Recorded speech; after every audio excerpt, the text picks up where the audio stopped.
Hello, welcome to Capturing Christianity. My name is Cameron Bertuzzi. I'm exposing you to the intellectual side of Christian belief. And today on the channel, I've got Dr. Mike Licona and Laura Robinson in discussion talking about what we can know from history about the truth of Christianity.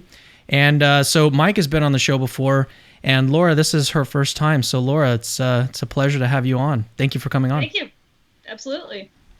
All right, so just to introduce my guests just a little bit, and we're not going to do super long introductions. That's I don't like to do that on this channel, so we can reserve most of the time for discussion. Laura is a Duke PhD candidate in New Testament and is the co-host of the New Testament Review podcast, which I've got linked in the description of this video if you'd like to check it out. They have really, really great episodes on her podcast. It's really, really cool.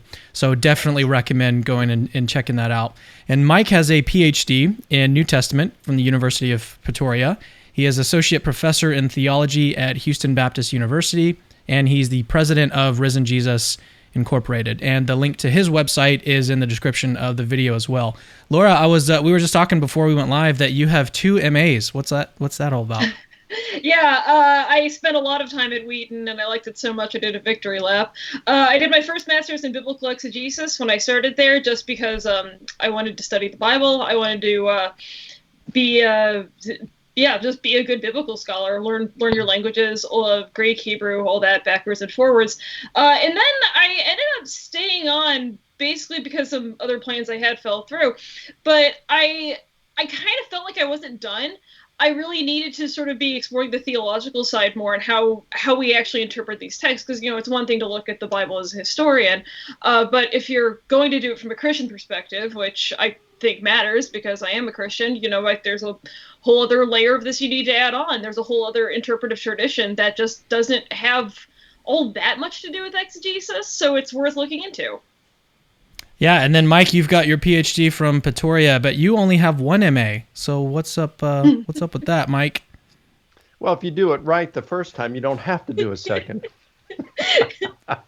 Ouch. All right, very honestly, it has always been the historical question that has just captivated me. The theological question is very important. It just hasn't captivated me. So I certainly respect Laura for having both. That's for sure. Yeah. That's really cool. All right. Well, let me tell you guys about the structure for today's show, what we're going to plan to do here. This is a very, very informal dialogue. This is not a debate. This is just a conversation between 2 people that have some disagreements, but they agree on a lot. They're both Christians.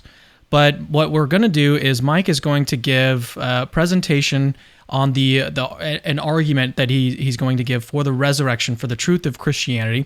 And it's the same argument that you may have heard before if you're familiar with Mike's work. But we're gonna give that out as a kind of basis for discussion, and then Laura's going to come in and kind of interact with it and share her thoughts. And that's pretty much what we have planned for today. And then in the second half of the show, we're going to do some Q&A. So if you have a question for Laura, if you have a question for Mike, then I'll let you know when to leave those in the live chat. Don't do it right now. But if you want to send it as a super chat, then that's actually a lot easier for me to go back and find. So if you have a question, you want to send it that way, that's really cool. All right, well, let's get to it. So Mike, would you like to start us off here? Yeah, I have done it this way before, Cameron. So do I share screen and then put up a PowerPoint, or how do we do this? Yeah, go ahead and share your screen. I hadn't had that planned, so go ahead and start sharing, and I'll see what I can do. We'll do it on the fly. So on Skype, there's a little button that you can press. Yeah. Share screen. Got it. And let me see if I can pull it up here. And if it works, then nope. All right, well, keep it up. Hang on, keep it up. It's not up yet. It's okay. Can you see it? Yeah, I see it, but I'm going to do some magic real quick to make it. Here we go. All right, now we got it. All right, good to go. Okay. So you asked me to do like 10 minutes. So I'm going to squeeze this into 10 minutes, but I'm not going to just rush through a lot. I'm just going to give you some basic material. So I remember a few years ago, I was at SBL and John Meyer was given a lecture, and he said that doing history is, in a sense, like playing cards. And when we play cards, we always wish we had more cards. We wish the cards we had were better. but we've got to play the hand we've been dealt. And he says, as historians, we always wish we had more sources. We wish the sources we had were better, but we've got to play with the sources that we have. So the question is, what kind of sources do we have when it comes to the matter of did Jesus rise from the dead? And this is an important matter. I remember Dale Allison in his book, Resurrecting Jesus. Dale Allison, New Testament scholar who teaches at Princeton. And he said, talked about, we know that the disciples had some beliefs. They had beliefs that Jesus had risen and had appeared to them. What led them to that beliefs? He said, well, that's the prize puzzle of New Testament research. And a lot has been written on this stuff. Gary Habermas probably knows more about this topic than anyone in the world. He's been studying it for decades and working on his magnum opus now. And he says there's over 3,500 academic sources that have been written on the subject of Jesus' resurrection since 1975. Over 3,500. So that's quite a lot. So let's take a look at this. When we look at sources, I want to focus on one source, and that's Paul. He's the ace in our hand. Let me give you 4 reasons why I think Paul is really important. Number 1, he claimed to have been an eyewitness of the risen Jesus. He didn't say he saw Jesus' resurrection, but he did say that he saw the risen Jesus. And so he mentions this in a couple different texts. So he claims to be an eyewitness of the risen Jesus. And these come from his undisputed letters. Second, he was not one of Jesus' disciples at the time. He was hostile. In fact, he was out persecuting the church. He believed Jesus was a failed prophet, a false Messiah, and he believed it was God's will to destroy this movement because it was just a bad part, a sect of Judaism that had gone astray. And so he was out to persecute the church. And it was at that time that he claims to have had an experience that he interpreted as the risen Jesus appearing to him. Third, what he reports is quite early, within 15 to 27 years of Jesus' crucifixion. And I get that from saying, as most scholars would say, Jesus was crucified in either April of 30 or April of 33. And then I'm giving dates here on where most scholars think a number of these letters of Paul's, to which I would appeal, when they were written. And so we're looking at somewhere between 15 and 27 years after Jesus' crucifixion. Paul's writing these letters, which is relatively early. And then fourth, Paul was on message with what the Jerusalem apostles were preaching. We know that Paul knew several of the apostles, those he calls the pillars of the church, Peter, James, and John. And he had met with them. He, according to Galatians 1, he went up to Jerusalem 3 years after his conversion. He spent 15 years with Peter. 14 years later, he meets with Peter, James, and John, runs the gospel message past them. He said that he'd been preaching to ensure he was preaching the same thing they're preaching. And he says they certified that what he was preaching was true. Now imagine this meeting. You got Peter, James, and John and Paul talking history and theology, the Fab Four. I mean, even Bart Ehrman, a friend of mine, has said, I would have liked to have been there with Peter, James, John, and Paul. I mean, who wouldn't? Those of us who are interested in these topics, can you imagine sitting there and listening to their conversations? It would have been awesome. But Paul says they certified that what he was preaching is what they were preaching. Now, of course, we could say Paul maybe exaggerated that. And I think that'd be reasonable to ask that question. So what historians look for are corroborating data. And so we have some. There was a guy named Clement of Rome, and there's some evidence that suggests that he knew Peter. He was affiliated with Peter, the lead apostle. And he wrote a letter that has survived today called First Clement. Now, scholars debate on when this was written. You've got a number that say it was written in the late 60s, but a majority says it was written in the early to mid 90s. It doesn't really matter to me when it was written. But there are some significant scholars, and not just a few, who are now dating it to the late 60s. And I think there's some decent reason for that. So it's interesting to see what Clement of Rome says about Paul, since if it's true that he was affiliated with the Apostle Peter, what does he say about Paul? Does it line up with what Paul says? Well, he refers to Peter and Paul as the good apostles. So he's placing them on par, Paul on par with Peter. And he refers to Paul as the blessed Paul, the apostle. So pretty laudatory language. And then we look at a guy named, Polycarp. And Polycarp, there's a good chance that he was affiliated with the Apostle John. So some of the disciples were known later on to have disciples of their own. And Polycarp, later martyred, he writes around the year 110, and his letter to the church at Philippi, and he says he refers to the blessed and glorious Paul, and he says that Paul accurately and reliably taught the message concerning truth. Now, what we see Clement and Polycarp saying are precisely what we would expect if Paul was telling the truth, that Peter and John and James had certified that he was on message with what they were preaching insofar as the gospel message. That's not to say that everything Paul preached is the same as what they preached, but it is to say, at least with the gospel message, the essentials, that what Paul was preaching is what they were preaching.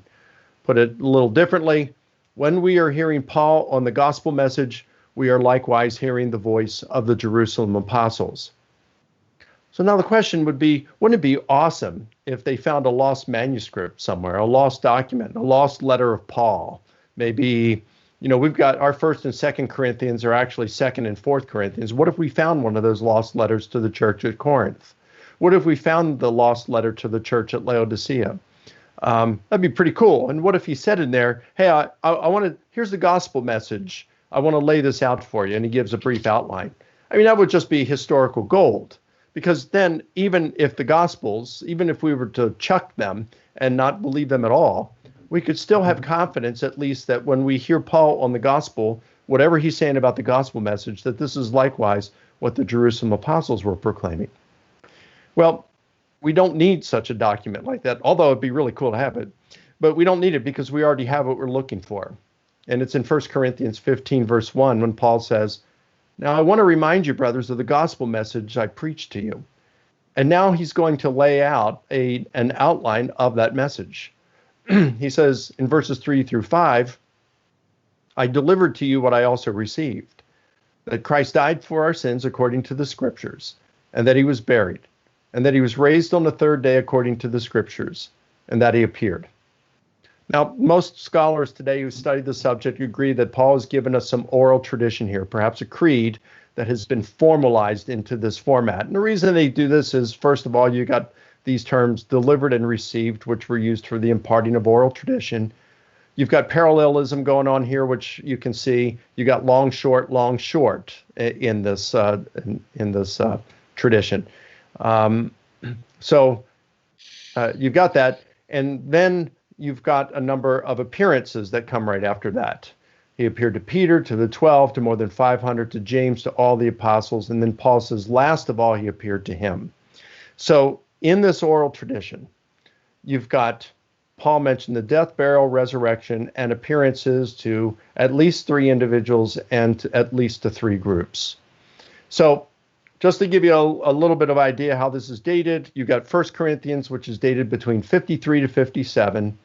You've got Paul established the church in Corinth. So when he says, I delivered to you what I also received, he delivered it to them around the year 51. And of course, he received it before then. So this creed in 1 Corinthians 15, 3 through 7, predates 51, which puts it within 21 years of the crucifixion, quite early. And it's very likely to have apostolic origin since it's coming from Paul and it was handed down to him. So from this, and Paul says, whether I or the other apostles, this is what we preach and this is what you believe, this gospel message. So I think Paul is our best source. He's hostile at the time of his conversion experience. So he wasn't biased toward Jesus when he had this appearance. He wasn't inclined. There was nothing emotionally in him that we would know of that would incline him to want to see Jesus risen from the dead. He's early. He claims to be an eyewitness. He knew Jesus' disciples, and it appears that Jesus' disciples, the pillars of the church, Peter, James, and John, certified that what his gospel message was on message with theirs. And from this, we can get at least two facts, and these go mostly undisputed amongst New Testament historians.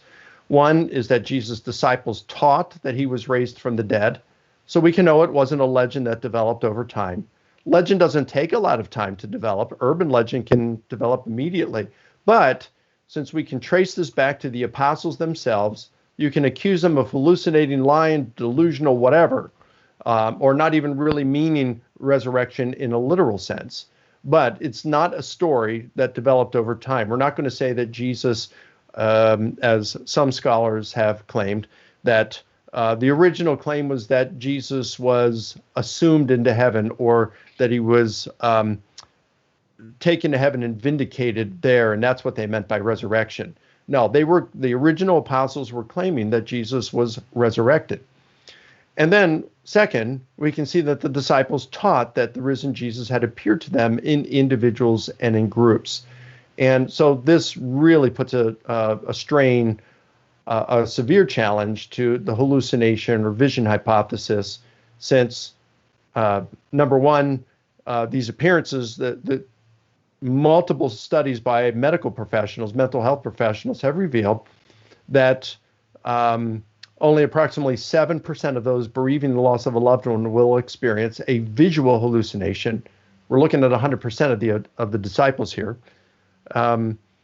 Second, you've got group hallucinations, and because hallucinations are a false sensory perception, they occur in the mind of an individual. They have no external reference, so they're like dreams in that sense. I couldn't wake up my wife in the middle of the night and say, honey, I'm having a dream, I'm in Maui. Go back to sleep, join me in my dream, and let's have a free vacation. I couldn't do that, and you can't experience a hallucination simultaneously with someone else. And yet we have no less than 3 group appearances here. And then Paul. Again, we wouldn't expect Paul to experience a hallucination. He's not grieving over Jesus' death. Now, we can go through different hypotheses. The hallucination hypothesis is the most popular amongst non-believing scholars today, but it's probably the weakest, historically speaking, when you subject it to strictly controlled historical method. So, and we can get into that historical method and unpack it a little later if you want. But that would be, just in a nutshell, a case that I present for the resurrection of Jesus. If someone wants to go a little bit further with this, if they want to learn more, I'd say for a beginner, The Case for the Resurrection of Jesus is a pop-level book written by Gary Habermas and myself back in 2004. We're going to update it in the near future, but that one's for beginners. The Sun Rises by William Lane Craig is also a pop-level book. It's kind of a popular version of a doctoral dissertation he did under the supervision of Wolfhard Pannenberg at University of München. So you got that. And then intermediate advanced reading, I've got a book. It's a slightly edited version of my doctoral dissertation. It's called The Resurrection of Jesus, A New Historiographical Approach. You've got N.T. Wright's book, The Resurrection of the Son of God, and you got Resurrecting Jesus by Dale Allison. I think those are excellent. Of course, when Gary Habermas comes out with his magnum opus within the next 5 years, that's going to be the place to go, because it's going to be it'll probably be at least 5,000 pages. So, yeah. So I hope that helps.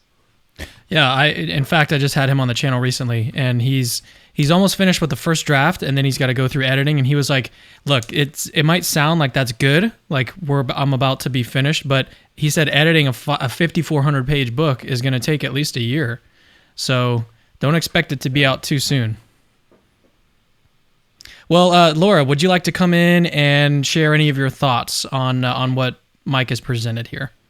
Yeah, sure. I mean, being in a situation where you're talking with Michael Licona about the resurrection is always a little odd. I feel like I'm on a very surprising list of people, because I actually am a Christian and I do think the resurrection happened. So I think that is something that puts me apart from some of Michael Licona's normal conversation partners on this front. But I actually do think it's not necessarily great for our theology to make a lot out of the idea that we can trace all of this, that we can trace the historical resurrection as an event back to this early Christian reporting, and we have this rock solid reporting. I think what I hear Mike saying is that we really have to accept, we have so much good historical data that the resurrection happened, that to say that we have to exclude it from scholarly study is basically a procedural difference, right? That somebody says, no, we can't talk about the supernatural event. Because we have to talk about only things that are natural, that have natural causes. So, and that's almost not even a methodological argument. That's just a historical argument, that we have really, really good testimony that people knew that Jesus was resurrected. And I actually just don't know if we want to make that claim as historians. Do we really have this amazing diversified evidence of the resurrection? What we have is that Paul says he saw Jesus, right? Paul says Peter, James, and John saw Jesus. And, I know that Mike got into a little bit later that these people remembered as being pillars of the faith afterwards. But in these later Christian texts, they don't repeat visionary experiences. They don't repeat reports about the resurrection. They just maintain that these people stayed involved in the church. So Paul says Peter, James, and John saw Jesus. Paul says 500 people saw Jesus. We don't have any other independent story about what this might have been. We don't have any reports of who these people were. We don't have their accounts. We don't know what exactly they saw. It was definitely Jesus, but beyond that, not a lot of details. We don't know if they agreed on what they saw. We don't know if they persisted in their belief in what they saw after the fact. We just know that Paul says that he saw the 500. And then we have the Gospels, which are literally dependent on each other, and also second generation, secondhand at the very least, and they seem to all disagree with each other in some capacity, and we can argue about the significance of those, but at the same time, it's hard to make a great historical case that they tell us exactly what went down at the empty tomb, because they all say something a little different. So all this is to say, it seems like the best source we have for this is Paul, and the things that Paul tells us about what other people saw at the resurrection. And if we decide that what Paul is saying is so convincing and so enormous, we're putting a lot of weight on this one figure that I think we wouldn't normally put on, that we wouldn't normally put on any individual figure. And I think that Paul's testimony to us sounds so amazing because we're Christians, and because we are caught up in the fact that we believe in this resurrected God, and we think it's amazing. And but the payoff of it is that we really just have this one man's testimony, and then all of basically the hearsay he collected. And I wouldn't even say that would be enough to say for sure that Jesus was left-handed, let alone to say that he was definitely resurrected. So I think we're already in a problem right off the bat with trying to figure out how this how we can testify to the resurrection in history. If I could just make a little plug for how I would think about this, because I actually don't think it's important for us as Christians to be able to say that we can recover what Paul saw on the Damascus Road as historians. I think that the work that we do as historians that assumes methodological naturalism is perfectly fine. I don't think there's anything wrong with it, because it's based on the kind of ordinary history we do in day-to-day life, right? So in day-to-day life, we are dependent on natural explanations for what happens around us, right? So the police officers, when they solve a crime, if someone comes to a cop and says that my car was stolen, we assume that has a natural explanation, right? We would never entertain that some sort of supernatural thing is causing this. And that's just history. That's just relatively recent history. So if we jack that back and we think that we're going to study history by roughly the same tools that we study normal history right now, I think it's totally natural to say that the best tool we have for doing history is methodological naturalism. But I don't think that means that we need to be functional atheists when we look at history, because there's another way of doing history that we can draw on, and that's a theological account of history, right? So a theological account of history is not really about investigating what happened. It's about interpreting history after the fact. That we as Christians, we affirm that God has caught everyone up in every aspect of reality through the death and resurrection of Jesus, and that God is involved in every aspect of history. So we don't really make a distinction between history God's involved in, natural, and history that God's not involved in, supernatural. We say God's involved in all of it. But this is a retrospective claim. This is a claim that we make right now based on our own Christian presuppositions, and we can look back and narrate through history to figure out how God was involved, and we can ask theological questions about it. And I just don't know why that's not enough for when we're talking about the resurrection. Why can't we talk theologically about what Paul says happened, and let the resurrection itself not be something that we need to be able to reconstruct the way we can reconstruct the siege at Jerusalem, for instance?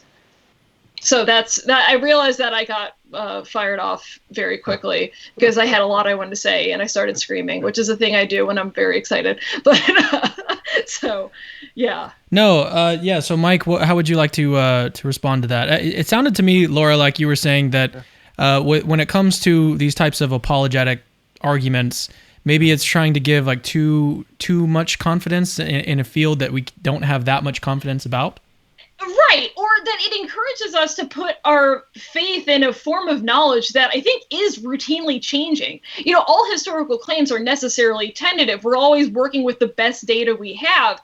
So I think if we really want to say that, we use the tools of history and we recovered this historical event, we found out that it turned out Jesus was revivified, we always have to be open to the possibility we might find out something else that might challenge that assumption. That's actually not a great thing to place your faith in. And I would argue it's not even really what the early church placed their faith in. They continuously had this experience of Jesus being involved with them in church meetings and in worship and in prophecy. And that's what they really went after. So I think that we might be making some modernist missteps in making Christianity all about stuff we can do in a university by saying that the best reason to be a Christian, the best reason to believe that Jesus is resurrected is because we have this great data for it. And then, of course, I think the other part of this that makes it so difficult is the fact that we actually just don't have that good of data for it. We have Paul. And that's fine if you're talking about Paul, but it's not great for history. Go ahead, Mike. Yeah, well, I just think this is a wonderful, beautiful example of the difference between a historian and a theologian. Okay. Because I'm approaching this historically, whereas I think you're looking at it more theologically. So let's talk about a couple of these things. You mentioned about it. We have to, as Christians, we interpret this, and God is acting in history here. I agree with you. If we're looking at it practically speaking and theologically speaking. But as a historian, I can bifurcate the historical from the theological. So, for example, take the claim, Jesus died for our sins. Now, I can't affirm that entire statement as a historian. I can take that by faith. But I can adjudicate on half of that statement. I can adjudicate on the portion that says Jesus died or Jesus died by crucifixion. I can look at the historical data and conclude that Jesus died by crucifixion while saying the claim that Jesus' death atones for sins, well, that's for the theologian. That's for faith, where faith comes in. But I can't verify that. I might be able to verify that Jesus believed his death atones for sins, or that the early Christians believed that Jesus' death atones for sin. But as a historian, I don't have the tools to be able to verify that Jesus' death indeed atones for our sins. Regarding methodological naturalism, I agree, but I think that methodological naturalism, we've got to take a little more prudent approach to it that's less infused with worldviews than is typically done. What most historians, or I should say biblical scholars, well, even some historians who deal with this, and the matter of historians and miracles is something that is a live discussion even amongst philosophers of history at this very time and has been for the last 2 decades, a living discussion. But a lot of philosophers of history, biblical scholars will say that you got to go with a methodological naturalism that if miracles involved, you can't adjudicate on it. Okay, so I think what a historian can do is they can look at the data and adjudicate on whether the event occurred. They just wouldn't be able, as a historian, to be able to adjudicate on the cause of the event. So let me give an example. let's suppose that astrophysicists have been keeping track of a comet for a decade, and within the last year, they've determined that the comet is on a crash course with our moon. And they've determined that it is going to crash into the lunar surface at a specific time on a specific day. And at that time, the Hubble Space Telescope and a bunch of planetariums around the world are zoomed in on the lunar surface, and they watch that comet slam into the moon. And as the dust settles, there's a message on the moon's surface that says, and it's in Hebrew and in Greek, it says, Jesus is Lord. Now, an astrophysicist could look at that, a cosmologist, and say, I have no idea how that happened, how that statement appeared in Greek and Hebrew on the moon's surface. But you wouldn't turn around and deny that the comet crashed into the moon's surface and left that message. You would say the event occurred, you would leave the cause undetermined because you don't have the tools as an astrophysicist to determine that God caused it. Now, of course, you could take your lab coat off as a physicist and say, but I do think that God is probably the best explanation. But in doing so, you're not using the tools of a physicist. In a similar way, I think the historian can look at the evidence for the resurrection of Jesus and conclude that Jesus rose from the dead and leave the cause undetermined. Now, I think you could take your tweed jacket off as a historian and say, well, yeah, God's probably the best cause for it, especially given some of Jesus' claims, but we can't have the tools as a historian to verify that God did it. Now, I can respond to a bunch more of these, but maybe rather than doing that, give Laura a chance to respond to these, and then we can just cover some of these other things you mentioned. Sure, yeah. I mean, I think the place I would want to start is that I definitely hear the idea that historians could, of course, record some anomalous event in history where a person was dead and then they stopped being dead for whatever reason, and we don't really know why it happened, but it did happen. The thing I just don't know is if we actually have really good data to think that that has to have been what happened at the resurrection. Like the vast majority of the claims that Paul makes about Jesus in his letters, in the way in which Jesus is involved in the church, doesn't have anything to do with this historical moment where Jesus was dead and then he wasn't. They talk about the resurrection, but Paul just kept on interacting with Jesus. He says to the Galatians that Jesus was clearly presented before your eyes as crucified. They keep having these visionary experiences in the church. I don't know that it's referring to a vision. Couldn't it just be the apostolic preaching? I think the before your eyes thing is really suggestive, and we do have, the language in that passage of how did you receive the Spirit. I think there's probably something charismatic going on there. That would be my hunch. And we also know that Paul had visions well after the fact. He went to the third heaven, for instance. So I would assume that this involvement with the resurrected Jesus continued well after that first Damascus Road experience. But these appearances, even if we go with Galatians and say when Jesus appeared before your eyes. Remember, Paul says in 1 Corinthians 15:8, last of all, as to one untimely born, he appeared also to me. So in terms of resurrection appearances, it appears that Paul, whatever nature was the appearance that to him, that was the last resurrection appearance of Jesus in that kind of form. And I don't know what these others, like these ecstatic experiences within group settings, I don't know of any. Maybe you can provide an example. I don't know of a single example where that's referred to as an appearance of the risen Jesus. I mean, one thing that does come to mind is the language in Matthew about where two or more are gathered, there I am with you. And, I think we tend to cross-stitch this onto pillows because we think it just sort of sounds like a nice reference to Jesus being, present in spirit. But when we have this language in Matthew that a lot of the authority of Jesus is being handed off from Jesus to the church, that on this rock I will build my church, and whatever two of you agree on will be, whatever you bind will be bound in heaven, and whatever you loose will be loosed in heaven, or whatever you agree on, that this becomes this new law. There's this very strong norm throughout the Gospel of Matthew that whatever disciples do together and whatever they agree on, that is something that Jesus is still intimately involved with.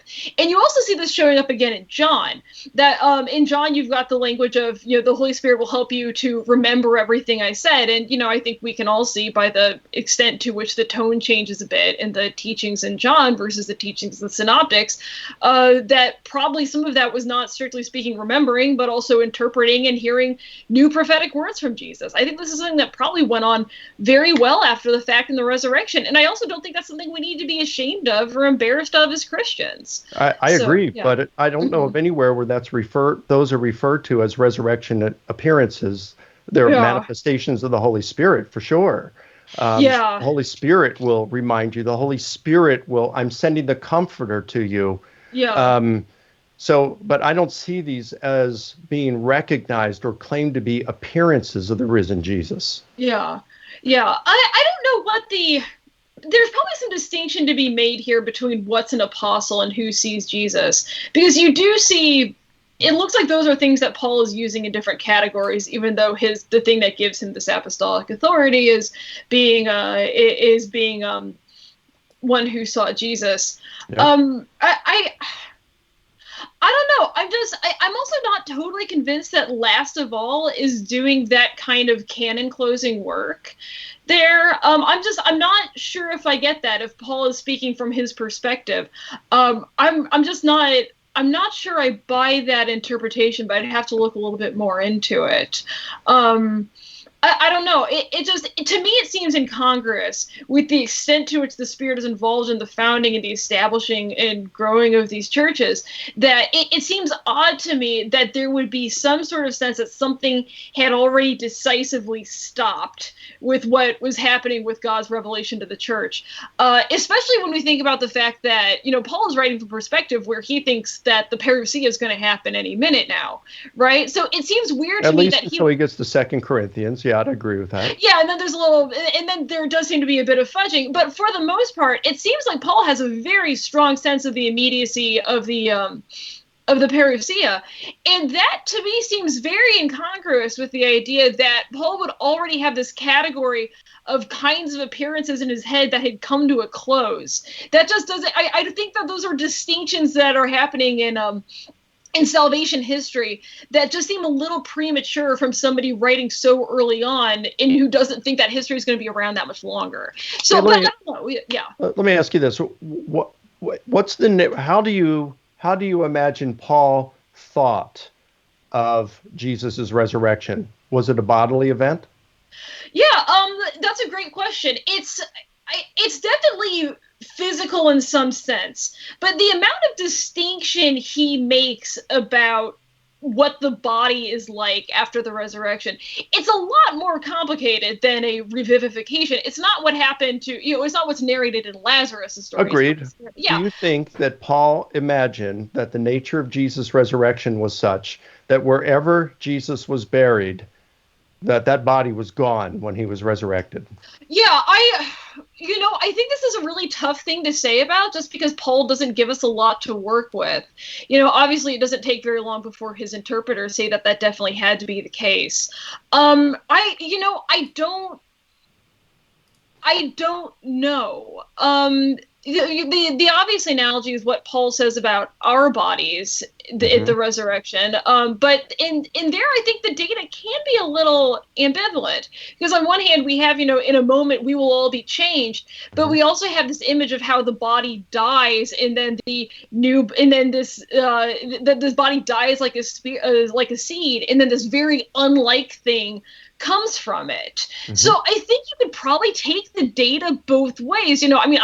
I say the creeds when I go to church. I affirm that there's a historical resurrection, but I don't think it's necessary that Paul had that figured out. I don't think Paul really wanted to be resurrected in his body. He says a lot of very nasty things about it. I think that's what 2 Corinthians 4:16 through 5:8 is about. I think he's fearful. He's fearful he's going to be disembodied when he dies, because Christ will not have returned by then.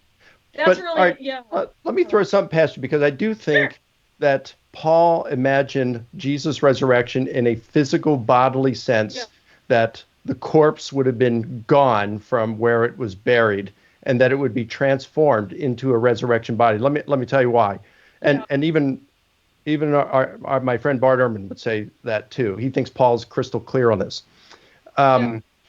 You've got First Thessalonians 4:13 through 17, where Paul says, I don't want you to grieve as those who have no hope. And then he says, Christ will bring back with him those who belong to him, right? Yeah. And then he says, then the trumpet will sound and the dead in Christ will be raised first. Now, wait a minute. If he's bringing the dead back with him, then how are the dead in Christ going to be raised? Because he's bringing them back with him. Yeah. And I think that's pretty easy, because Paul says to be absent from the body is to be present with the Lord, for 2 Corinthians 5:8. So he imagines that when a person dies, of course, they leave their body, the spirit leaves their body, and he imagines that body, the spirit, going to be with Christ in heaven. Yeah. Even in Philippians 21, 22, where he says, I'm in prison and I don't know which to choose. I have the desire to die and be with Christ, but to remain on in the body is much more necessary for your sake. So his conception of what happens at death is the spirit leaves the body and goes to be with Christ. And then when Christ returns, he brings the spirit of those who belong to him back with him. Those spirits are then put back into the corpses, which are resurrected and transformed into an immortal, glorious, powerful body that's animated by the Holy Spirit. So it's a bodily resurrection. It's like what Paul says in Romans 8:11. The Spirit who raised Jesus from the dead will also give life to your mortal bodies. So I think Paul, whatever the nature of his experience was, he still believed that Jesus had been raised bodily, physically from the dead. And if this is what Paul believed, remember, he's preaching the same gospel message as the Jerusalem apostles. So this is what they believed. And that seems to me that a physical bodily resurrection would be very congruent with what we find in the Gospels, where they can touch him. He appears before their very eyes. And yeah, it is a transformed physical corpse that can do all kinds of things like appear and disappear at will. So it's still physical. It's more congruent with the empty tomb narratives in the Gospels than it would be with, say, they were just experiencing the presence of Christ when they got together and worshiped. Yeah, well, no, and I definitely agree that it's more than the Spirit of Christ, but I also think I think sometimes we buy into a bit of a false dichotomy when we're talking about the physicality of the resurrection, that either it was a real resurrection, either the body of Jesus got up and then it was alive, so you would not have been able to find his body anymore because it was running around doing things, or it was this sort of metaphorical resurrected in our hearts, sort of a lame, not terribly interesting resurrection. But I think that's a mistake, because that's not always the way that materiality in ontology works in the ancient world. Spirit, pneuma, is still stuff. It's very light, airy stuff, but it doesn't exist on some sort of metaphysical plane for them. So, when Paul talks about angels having one kind of glory or the stars having one kind of glory, I think there's every reason to think that that's the kind of material that Paul thinks resurrected bodies are made out of, and not necessarily the part of you that died. So, and again, I'm not saying that it has to be true that I don't know if Paul knew an empty tomb tradition or not. I think there's a possibility. I don't know if Paul knew about the idea of the body missing or not. I think there's a possibility. I don't think it's essential for what he's preaching, though. I think that's a difference. And again, I'm not saying it doesn't mean that we as Christians can't believe it. I'm not saying that it's not something that should be part of our creeds, but I think we need to be honest about the limitations of what Paul is interested in. Paul is always very contingent. Paul is not laying out these systematic theologies to cover all of his bases. He's talking about the things that are most important at any time. So I think if we're trying to draw a lot out of this and say, that Paul would have talked about this with the Jerusalem church, and he would have made sure he was saying the same things they were. They would have said things that Paul didn't say, that they would have seen things Paul didn't see and would be attesting to this. I think we're ignoring a little bit the extent to which Paul is a contingent theologian. Paul talks about the things that are immediately in front of him. So that also seems like another thing we need to pay attention to. I agree with you. And I agree with you that Paul does come at it that way as well. Mm-hmm. And here again, I think we see the difference between the approach of a theologian versus the approach of a historian. because I'm interested in the historical question here. And I do think that the data is sufficient to conclude certain things about what Paul believed. I mean, it seemed to me, Laura, and please correct me if I've misunderstood you here, because I respect you. I love your advisor, Joel Marcus, and also your reader, Mark Goodacre. I've never met Joel Marcus, but Mark Goodacre is a friend, and I really love the guy, and he's a fantastic scholar. Even though I think he's wrong on the synoptic problem, I tease him on this, okay, and I'm teasing you with that. You guys could very well be right with the Fowler hypothesis. I'm just not convinced of it at this time. But anyway, great guy. You're great. But when Paul says he met with Peter, James, and John, ran the gospel message with him, and they gave him the approval that he's preaching on message with what they're preaching. And when we have external corroboration that Paul's teaching the message of truth, I mean, don't you think that is sufficient to say that when we're hearing Paul and at least the gospel message, not necessarily all of his theology, but on the gospel message, we are likely hearing the voice of the Jerusalem apostles. They're proclaiming the same thing. I'm not saying absolute certainty, because when you do history, you don't get certainty, but you do get probability. And I think it's highly probable, based on our data, that Paul is proclaiming the resurrection. The apostles are proclaiming it. And given what Paul seems to believe about resurrection, it seems to be a physical bodily event. Ours is, right? Yeah. It can be physical and bodily without necessarily involving a person's corpse, I think. I think this is a live interpretive possibility. I'm not saying it's what Paul necessarily means. I just think it's on the table. So, but as for, Paul saying that, he went to the Jerusalem church and he wanted to make sure he was preaching the same thing as them, I think we're a little bit reading Paul against Paul if we think that the reason why Paul brings this stuff up is to emphasize accord with the Jerusalem church, because he only talks about it when they're all mad at each other, right? It seems like, if anything, there's a lot of dispute happening there, and there's a lot of disagreement happening there. And, Paul never gives us any clear indication that they disagreed about some core gospel message, but apparently at some point they did, because they didn't really know what to do about Jew-Gentile lines. They didn't really know exactly how Gentiles became part of the church. So It does look like some important stuff didn't get discussed. So we just don't know what they talked about. Paul gives us a nice summary in 1 Corinthians 15, where he says that, that Jesus died according to sins and was raised on the third day according to the scriptures. That's all sort of that central stuff there. But a lot of the details we just don't know. I agree with you. I agree. I think we're in agreement here. So, and I said that doesn't mean, what I'm claiming isn't that they agreed with Paul. Paul agreed with them on everything. Obviously, there were disputes. There in Galatians 2, he disputed to Peter's face, right? Yeah. So there were this, but I'm saying at least on the gospel essentials, they were in agreement. Paul was on message with this, and that included the resurrection of Jesus. So we might not know all the details. Now, I would say this: if Paul believed in a bodily resurrection of Jesus, then and that it happens to his corpse, and like he says in Philippians 3:21, we eagerly wait a Savior, the Lord Jesus, who will transform our humble bodies to be conformed to his glorious one. It's a transformation that takes place of this body. We will be changed. It's not that we're shedding this like a disembodied and then put on something.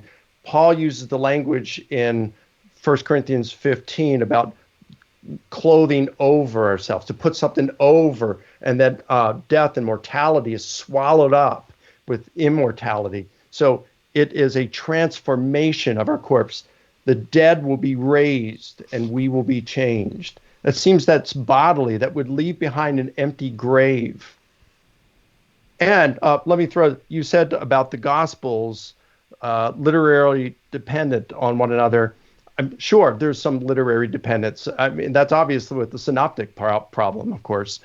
I differ from Mark Goodacre in thinking that even though John probably knew of the synoptics, I think he writes independently of them.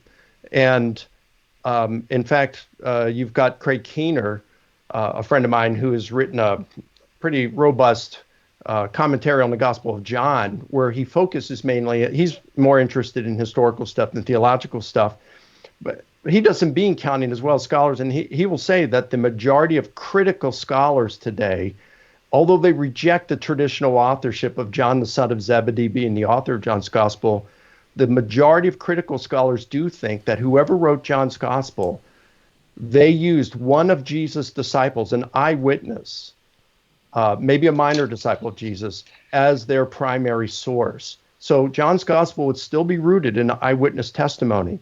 And I just had a master's student who wrote his thesis on some prolegomena on Mark, and he consulted over 200 critical scholars since 1965. And he found that the majority of them today, a small majority, but still majority, think that the evidence is persuasive to conclude, enough to conclude that Mark's primary source for his gospel was Peter. And if they are correct, then we've got Mark and John that at minimum are rooted in eyewitness testimony, and both of them speak of an empty tomb, which is congruent with Paul's belief that Jesus had been raised physically from the dead. Yeah, Laura, are you chomping at the bits to respond to that, or can I ask you a question? It's all related. Not a lot. I mean, I don't really want to get into a big conversation about who wrote the Gospels, because I think that there's a really good case to be made that I think the apostle who seems to be behind Mark actually seems more like Paul than Peter. But that's all there is to it. So we don't have to get. So you two you're both Christians, but what we're kind of like looking at in this show is like, well, what are some of the differences between two Christians that have different views? And so I think one of the biggest differences that we're kind of seeing right now is methodology. And one of the things that Mike has said at least twice now is that he's coming at this from a historical perspective and you're coming at it from more of a theological perspective. What are your thoughts on that distinction? Do you agree with him? No. I think I am approaching the resurrection from a theological perspective because I think that's the only place you can approach it. I think when you're approaching the circumstances of Jesus' death and what the early Christians thought they saw, of course this is a historical question. Of course this is something that we are engaging with as historians. And again, I think that a big part of why it is so important to foreground this, to just be honest about the fact that we do presuppose Jesus when we look back at these resurrection claims, and to let that do our speaking for us is because history can't get us there. That history really can't get us to a lot of the most key ideas that we have as about Jesus and who he was and the work he did, and that's okay. That's fine. We just need to be really honest about that. And I think when we're doing history, it's okay to let methodological naturalism be normative. And even if you don't want to say, well, then now you're just letting procedural details take over here, we have to do a lot of groundwork to get us to more than one witness of the resurrection. And that seems like a problem to me. And I also do think, again, I think that we're not talking enough about divisions in the early church about stuff. Paul says in Galatians 2, he also says that Peter was not walking in the truth of the gospel. This was a very serious dispute. And the fact that table fellowship isn't really a huge deal to us doesn't mean it wasn't really central to them. So I don't want to impose our assumptions about what the most important things must have been onto them, and they must have all agreed on this. Just because when we look at the data, it's a bit more complicated than that. One of the questions I have, and Mike, if you can just real quick. Can I? Okay, go ahead. Yeah. We only have one eyewitness that Caesar crossed the Rubicon, and that is Caesar himself in his commentary on the Civil War. Mm-hmm. And he doesn't even mention it. He mentions himself being in Ravenna, and then he mentions being in Ariminum, which he has to cross the Rubicon to get there. But he doesn't even mention the Rubicon crossing, and he's the only eyewitness we have to it. Now, but I don't think you would question whether Caesar crossed the Rubicon. Nor do I think you would say, if we look at the data, all we can conclude is that there were some people back then, like Cicero and Suetonius and Plutarch and Dio, who believed that Caesar had crossed the Rubicon. But we can't really say that Caesar crossed the Rubicon. No, we would apply strictly controlled historical method, We would formulate hypotheses. We would weigh those hypotheses according to historical method to see which one is the best hypothesis, and the one that best explains the data would be regarded as that which probably occurred. Why wouldn't we do that with the resurrection? I think we can. I don't think there's any reason why we can't. But I think that the hard thing is we're talking about events. So I think with the example of crossing the Rubicon, you're talking specifically about who had control of Rome at a certain time and who was in charge of Rome. And these are all things that I think we can have pretty good. We can get some more data about that. But the primary sources of how we know about the resurrections are personal, individualized testimony, and people saying that they saw Jesus. It doesn't really look, except for giving the Spirit. When we're talking about testimony, though, how do we know who was ruling Rome at that time in the power struggle? Because of testimony. Yeah, but also when you have, this is not a subjective experience, though. This is an objective experience that people are keeping records of these things. In Jesus, that's what we got with Paul in the Gospels. People are keeping records of what happened. The Gospels are 4 lives. They're biographies of Jesus, right? Whether you believe them or not, they're still biographies of Jesus. That's the genre. I definitely agree, and that's all very good evidence that Jesus had this historical ministry and that Jesus went around doing and was, widely known to be performing miracles and teaching and doing all these wonderful things. But I think once you get to the resurrection, things get a little bit more complicated, specifically because they do disagree. Because we do have this literary dependence and the extent to which these gospel writers do disagree with each other so much. But when we're talking about Paul, the things they disagree that on Caesar crossing the Rubicon. They disagree quite a lot on the assassination of Caesar as well. Appian, Dio, Cicero, Nicolaus, Plutarch, Tacitus, Velleius, they all disagree on many details about the assassination of Caesar. Yet we wouldn't question whether Caesar was assassinated. Sure. I mean, this is, I'm not super great on pre-imperial Roman history, so I'll take your word for that on that. But I do think what you can have, though, is when you have radical disagreements about how exactly something happened. There aren't any witnesses that disagree that Caesar died of old age, right? When you have those sort of extreme differences, that does change things.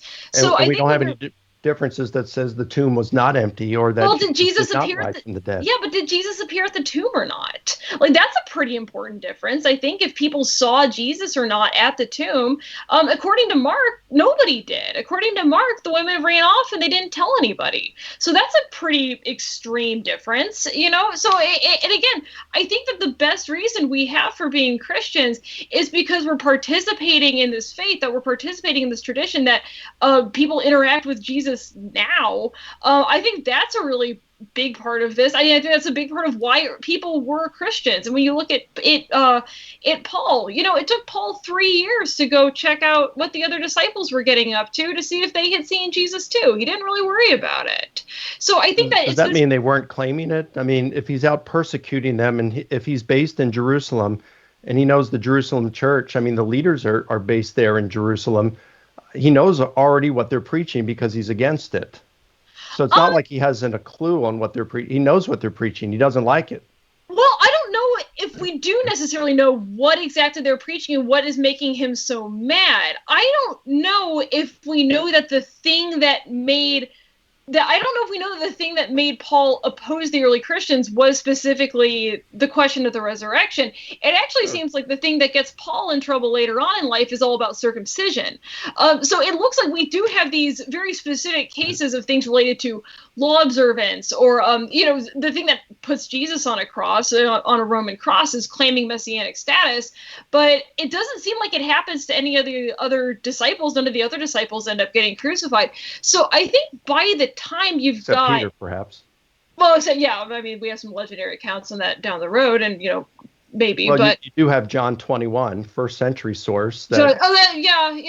So we have some kind of a he dies violently, so we know that. We don't dies violently. You've got Clement of Rome and First Clement, who alludes to the martyrdom of Peter and John, Peter and Paul. Yeah, again, we've got them dying violently from zeal, whatever that is. Acts mentioning James, the son of Zebedee, being killed with a sword, right? So that's a violent death.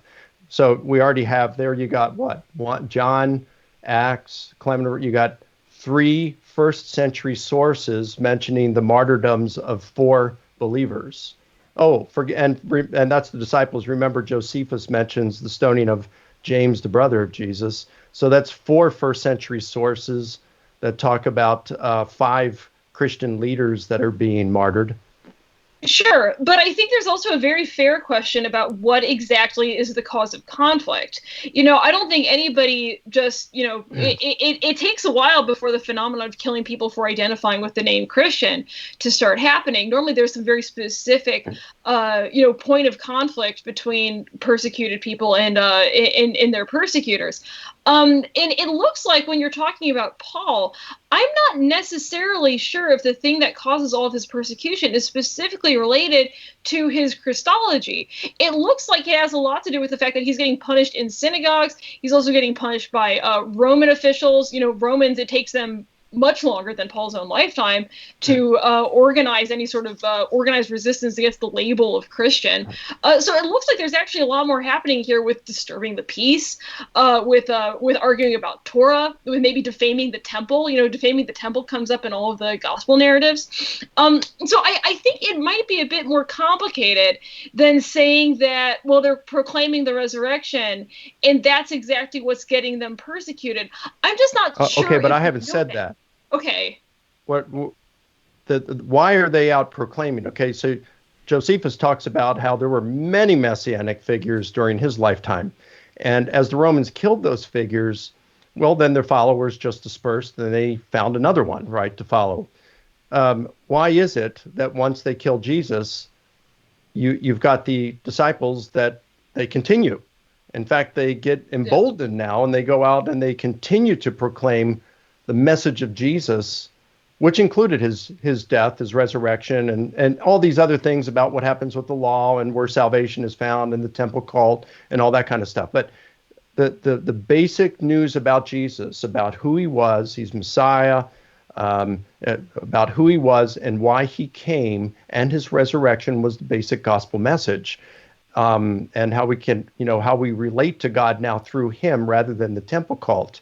So, but why do that and remain with him as if they knew he was dead? Well, I'm not. That is not my point at all. That is my point at all. Is not they believe that he rose from the dead, and that's why they're out doing it. So, whereas you don't have the Romans and the Jews saying, "We're going to kill you because you believe Jesus rose from the dead," that's not why. But they're out doing what they're doing because they believe Jesus rose from the dead.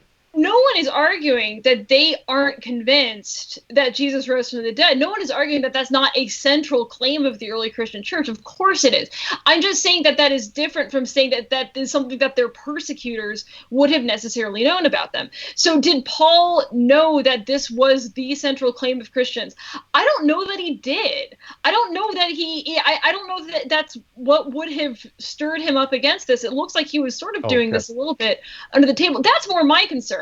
I mean, I don't think there's any doubt that straight out of the gate, very early on, Christians started proclaiming the death and resurrection of Jesus. There's no question about that. The question I have is that something that Paul got from Christians? Is that a claim Paul got from Christians? I just don't know. I'm just not sure if there's good evidence for that. Yeah, I agree. I don't know that we can know exactly why Paul was persecuting the Christians. I think we can be certain it's because he didn't like the message of Jesus, right? Oh, he didn't like the message of Christians. It seems like when Stephen comes around, it's like the temple is very involved in some early Christian preaching, and that creates a problem. Of course, Jesus is famous for trashing the temple right before he died, so it seems like some anxiety about the temple and its stability is involved. I think there's probably a variety of factors, but I think that when we're talking about the life of Paul, I don't know if the idea that he had some sort of solid knowledge of early Christian doctrine before he confirmed, that's something I'm just not so sure about. So, or even, yeah. Mm-hmm. Yeah. I want to talk more about the differences in methodology, because I think that's kind of like the core of the differences between the two of you. And to me, I see kind of a middle ground. And so let me know what your thoughts are, both of you. So Mike, it seems to me like I'm a philosophy guy. You two, well, Mike, historian, and Laura, theologian. Would you call yourself a historian as well, Laura? I would definitely call myself a historian. Yeah, absolutely. So, well, coming from your perspectives, you're both entrenched in history, and I'm more of a philosophy guy. So here's Well, a Cameron, way that I think a lot of my work was in the philosophy of history. Yeah, that's there you go. a lot of handshaking happening here. So Mike, would you call yourself an evidentialist in the philosophical sense? What do you mean? Tell me what you mean by evidentialist, so that we're all clear on that. So what I mean by that is that your beliefs about something, or to be more technical, your credences ought to not surpass the available evidence that you have. So whatever the evidence is that you've got to proportion your beliefs to the evidence. Would you accept that view? No, not necessarily. I guess then you could say, well, what constitutes evidence? There is evidence outside of historical evidence, of course. I think that Laura would be absolutely correct if she's saying, we could sense Christ's presence and believe that he rose from the dead. I'm fine with that. It's just Laura, as a historian, I'm interested in the question, what can we, if we take a look at it purely as historians, what kind of conclusions can we look at? And is it rational to believe the resurrection? And is there sufficient evidence to think, as a historian, that he rose from the dead? That's kind of where my interest is there. So, okay, well then maybe there's not a middle ground. It's just that everyone's on the same ground. Well, let me ask my question to Laura. So, would you accept that thesis, or would you reject it? What I called evidentialism. Evidentialism. I guess I don't know enough about the technical terminology to want to sign on the dotted line. Can you give me a concrete example from the Gospels, maybe? I'm gonna be honest. I'm so bad at coming up with examples on the spot. It's okay. I'm like the worst person in the world for this task. Well, you see, Laura, he's a philosopher, so he studies the questions nobody's asking. Exactly. Well, so let me put it this way. So I think that it sounds to me, Laura, like you're saying that, okay, history is important, but it can't get us all the way. And so it's more just about like having faith in Christ is the most important thing. And if we get if we put too much of an emphasis, or we think that apologetics or historical investigation is too important, that's going to be bad or detrimental potentially in the long run, because the historical side of things is just not there. It's not gonna get you there. I think that's probably roughly it, except I don't quite agree with the characterization of where faith comes from. I think that just the general issue with this is that the historical data for knowing that Jesus was resurrected in the way that we confess him right now, the historical data is just not there. So I think that's a really big problem for this. And the bigger methodological problem is, first from a Christian perspective, is that this treats Jesus as though he's a lot deader than he actually is, right? If we're sort of treating this as this 2,000-year-old historical event akin to the Jewish war that we have to go back and dig up and go find, that's not really how Christianity works. Christianity is a lot more about the sacraments and the church and the community. So I think that. So tell me then. So if you don't think that the history can take you all the way, so help me. Like, what fills in the gap? Because you're a Christian, you're a confessing Christian. So if the history can't do it, like what takes you the rest of the way? Yeah, so I think that the classic example of how to be a Christian is from Paul. So, Paul is a person who was doing just fine in life. He was progressing in Judaism beyond his years, and he had this revelatory out of nowhere experience that changed everything for him, and it changed his perspective on the way everything needed to go. And what Paul did not do was go perform some forensic analysis to go figure out whether this thing he just saw, or this vision he just saw, or this person he just saw, he did not go back to confirm whether or not this was whether or not a historical resurrection had happened, or whether or not he could accord this with what people who knew Jesus in life could. These are all things that as moderns we probably all wish he had done, but he just didn't. He just headed off to the desert, and he was there for 3 years, and he didn't really bother about seeing any of the disciples for another 3 years. And then when he did, it was only 2 weeks. So I think that generally this is the example of what it means to be a Christian, is that faith is either given to you or it isn't. And when God does give you faith, it's the thing that changes your life. It's the thing that you respond to. It's the thing that you turn around from. So I think that's a big part of why I'm not a big fan of going back and looking for this historical reference for the resurrection, just because it seems very out of character and out of step with how Paul did things. So, I agree with you, Laura. I agree with you when you say through historical investigation, we cannot get to Jesus rose and the way we confess him. I agree with that, but I do think historical investigation can get to Jesus rose, but historical investigation cannot make theological conclusions. And you say Paul didn't go back to verify after his experience of the risen Jesus. He didn't go back to verify that he had actually risen, that there was an empty grave, an empty tomb. I think if I had an experience like Paul, I wouldn't need to do that either. But that's, I think, is beside the question. It's not whether what Paul had to go back and do. Paul, I think we both agree that the evidence strongly suggests that Paul had an experience that convinced him beyond any doubt that Jesus had been raised and had appeared to him. And so he does seem, at least in my view, I think we can show that there's good reason to think that Paul believed that Jesus was raised physically, bodily, that would have left behind an empty grave of some sort, and that this is what the Jerusalem apostles believed. So the question, I think, for the historian, and the one that Dale Allison asked, is what on earth or in heaven would have led them to believe that Jesus had been raised physically, bodily from the dead? That, Allison says, is the prize puzzle of New Testament research. And I think that's where, as historians, we have to then formulate hypotheses, weigh hypotheses, and see which one is the best explanation. So we don't have to stop at just saying, well, Paul believed, that the disciples believed. And I'm not saying that our faith is dependent. I want to be clear there, because I think I don't want to be misunderstood by you here. I don't think our faith needs to be dependent on whether we can prove with reasonable certainty, what we mean by prove here, not absolute, but whether we can show that the evidence strongly suggests that Jesus rose from the dead. I don't think that our faith needs to be dependent on that. Now, if the evidence pointed away from Jesus' resurrection, then I don't know that I could remain a Christian. But I don't need the resurrection to be confirmed in order to be a Christian.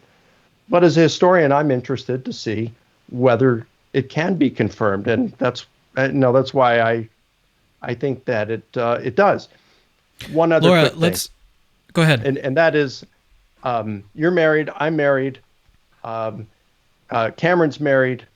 Yep. Have you read the book, The 5 Love Languages? A long time ago. Okay. I've heard about it, and we've talked about it. Yeah. Great book. Read it. It saved my marriage. And years ago, it saved my marriage. Just a great book, and it talks about how there's like 5 major different love languages, and we all have a primary one in which we like to be loved. And a lot of times your spouse is speaking a love language, like my wife would love me with her love language, but it wasn't my love language, so I never felt loved, and vice versa. And so I think there's the same thing to be said about truth languages. And some of us really don't need evidence, or it's not as important to some of us as others. For me, I didn't need evidence to become a Christian. But when I started having doubts, I needed evidence to remain a Christian. Now, it's not that way with everyone. My dad never doubted. Bill Craig told me he's never doubted since he's become a Christian. But I'm different. I'm wired differently. I doubt at times. I want evidence. I need evidence. So that's why this interests me as a historian. I don't have any problems with people who don't need it or don't place the same value on it as I do. It's just I'm wired differently. And I think there's a big disagreement between the two of you on how much history can actually prove about the stuff that's relevant to like an argument for Christianity from the resurrection. But Laura, I wanted to give you the last thoughts, and then we can move to some Q&A. How does that sound? Sure. Yeah. I mean, I think I am definitely empathetic with the idea that some people really just need there to be great historical data for this. But I think the problem is that it's just, sorry, that was a very condescending way of putting it. I did not mean it to come as it sounded condescending coming out of my mouth. That's not what I meant. I don't blame people for wanting there to be really good historical data that the resurrection happened. I don't blame people for wanting that at all. I mean, but it's just, I just don't think it's given to us. I just don't think it's what we have. I think there's excellent historical data for, well, not excellent. I mean, you know, everything when you're talking about 1-2 sources 2,000 years ago is, and it's all right. But I think we can have a lot of data about what kind of a person Jesus was. But I think when we're getting to the question of the resurrection, we can really get as far back as Paul, and that's in Paul's inner circle, or at least what Paul tells us his inner circle said, and that's all we have. And I think it's okay for us to be honest about that. I think sometimes we foreground this stuff as this sort of like way of getting people in the church doors, and I just don't think that's I just don't think it's good enough. So I think it's okay for us to be honest about this. So yeah, I don't know. That's sort of my take on that. But all right. Well, we've got a lot of questions that have popped up, and I'm sure that we'll it'll give us an opportunity to have some more back and forth. So this one is just a very nice comment from Sentinel Apologetics. Thank you for your super chat. He says, "I love you both, Mike and Laura. God bless." Thanks. So are you familiar with him? He's got a YouTube channel, I think, pretty popular, and he's done some work with Michael Heiser and some other scholars. He's got a really cool podcast or YouTube channel rather. So I'm actually scrolling down here to find the next super chat, and I've got it. It's from Pelagia. I always pronounce it wrong. He says, "What is the?" And you probably are familiar with him, yeah, and his wife or girlfriend. Mm-hmm. Girlfriend, I think. Yeah. Well, what is the source? His question is, what is the source for Polycarp or Clement being disciples of Jesus' disciples? Do they say so themselves? Probably a question for Mike. Well, Polycarp doesn't say it, neither does Clement in either of their letters, okay? But you would have some later church fathers who would say it. I believe Irenaeus says it, and there are a number of different, I just don't know them right off. I do have it in my book, my large book on Jesus' resurrection, The Resurrection of Jesus, a New Historiographical Approach.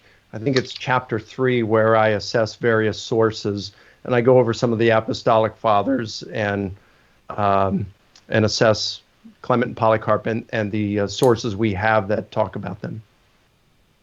Laura, you can feel free to comment if you'd like on that or not. I don't really have a lot. I mean, I do know some people who argue that the Polycarp letter is pseudepigraphical, but that's I don't have a lot to add to that, and that's something people have thought about. So it's also always hard when you're Mm-hmm.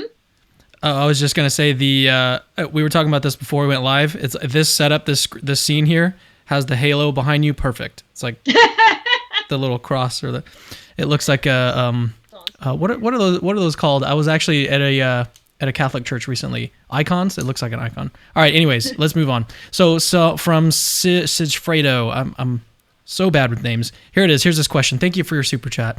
In the accounts of religions from Buddhism to Shinto, symbolic figures utilize miracles. History honestly does portray existence of Jesus. Christianity, miracles are the footprint. Let me see. Yeah, miracles are the footprint of the Messiah or the figures. It's a very difficult worded question. Yeah, I have no idea what that was. Yeah, let me try it one more time. In the accounts of religions from Buddhism to Shinto, symbolic figures utilize miracles. Okay, that seems pretty straightforward. History honestly does portray existence of Jesus / Christianity. Are miracles the footprint of the Messiah or the figures? Symbolic figures. I don't know. Feel free to comment on that as best you can. Maybe he's saying that there are other religious figures who are claimed to have done miracles? I mean, that's sure. Yeah, are miracles absolutely correct? Are miracles the footprint of the Messiah? I mean, the role of miracles changes from John to the Synoptics quite a bit. In the Synoptics, I think it seems to indicate more that this new era has come in, that, the kingdom of God is at hand is the language, and the finger of God is among you. And then John takes over this discourse of signs, right? Where the signs seem to have less to do with what time it is, theologically speaking, for lack of a better term, and more to do with the indication of who Jesus actually is. There is a sign that points to God and who he is. So I think there's a bit of a change in the role that, it looks like early Christians had more than one way of thinking about the relationship between Jesus as Messiah and miracles. So that's there's one way to formulate it. Yeah, all right, I'd also look at it and say that the miracles you've got like Hananiah Mendoza or Honi the Circle Drawer and Apollonius of Tyana and several others, but these are usually more than a century, more than 125 years after the events they purport to describe, many times much longer. When we come to the Gospels or the miracles of Jesus, it's multiply attested. It's in every layer of the Gospel tradition. It's in Mark, it's in Q, or at least you could say the Q material. Even if you throw out Q, you still got Luke. Like if something Laura like Q is correct, and you've got Luke using Matthew, so it's in Matthew. So it's in Mark, it's in Matthew, it's the special L material. It's in Josephus. It's in John. So it's multiply attested, and it's in parabolic, apocalyptic, and didactic forms. So it's in multiple literary forms. Even Mark Goodacre likes multiple attestation when you can show it. And I definitely think we've got this here with the miracles of Jesus. So in fact, Graham Twelftree says that the miracles of Jesus is one of the very best attested historical things in his life. That doesn't mean they're divine miracles, but it does show that Jesus was known to perform deeds that astonished crowds and that were interpreted as miracles during his lifetime. Okay, here's a question from Sarah Rainey. She says, she has a quote from you, Laura. She says, and the goal of lay-level apologetics is to feel personally vindicated and humiliate others. Do you still feel this way? Is this a comment that you've made? This was a Twitter thread I posted a while ago after being kind of frustrated with people. People love to send me stuff they find on the internet and just have me fact check it for them, which is very demoralizing after a while. And I think the thing that I was getting increasingly frustrated by, especially because after a while people would start coming to me, is it seemed like it was getting very, and this is something that I noticed. So, I grew up in sort of the, I graduated from high school in 2007. So I mean, apologetics was a huge part of my high school experience and the way that we talked about getting ready for college. And I was constantly under the impression that what we were training to do, and I think you see this in things like the God's Not Dead movies and in a lot of, the way that these things get thrown out there, that the idea is that you're training to go out there and beat somebody, right? That you are going to be facing the world, which is made up of these opponents who want to talk you out of something, and it is your job, not necessarily to convert them. Like, that's often not really the goal. It certainly isn't in some of the, in the discourse I've seen online. There's not, but the goal is to beat them, right? And this is just so opposed to the way that I think the Academy works at its best. When you have people who can be very vehement, there's nothing wrong with being really into a subject and being really animated and excited and aggressive about it. Lord knows that's kind of my thing because I am naturally a very loud person. But I think you can get this tendency where it's a lot more about this, Thunderdome approach to historical knowledge, and I just don't think that's the purpose of this stuff. So I think it can get really ugly really quickly, and I think there aren't enough people who are leading these conversations that are interested in stopping that. So that's just a concern I have. Would you say that you were being a little hyperbolic there? Oh, no, I mean, I'm trying. Well, when really you say the goal of lay-level really apologetics. I'm trying really hard not to name names. I think there are definitely some people who that's the goal. I think there are definitely people who that's the goal, and they have very big audiences because this is satisfying for them. So, yeah. Do you get that? Yeah. I mean, I suspect you don't get that impression from Mike. No, I truly don't. No. And you know, like, I worked for Pete Williams for a summer when I was in grad school. I think he's a great guy. You know, like, I know lots of wonderful people who do this. You know, and Bart Ehrman is one of my teachers, and he's, you know, on more on the counter side. But these are debates he does, and he's a wonderful teacher. I think he's a terrific person to have in the academy. No, this is not so okay. Hyperbolic in scale of the problem. It's not everybody. But the people who do practice this, who do have this more Thunderdome approach to scholarship, I think it's really destructive. So, yeah. All right. We have another question along the same lines. It says from Aiden Peterson. He says, "Hey guys, Laura, who are the apologists, quote unquote, apologists you have in mind when you claim that they think history can deal in certainty? Could you give some names?"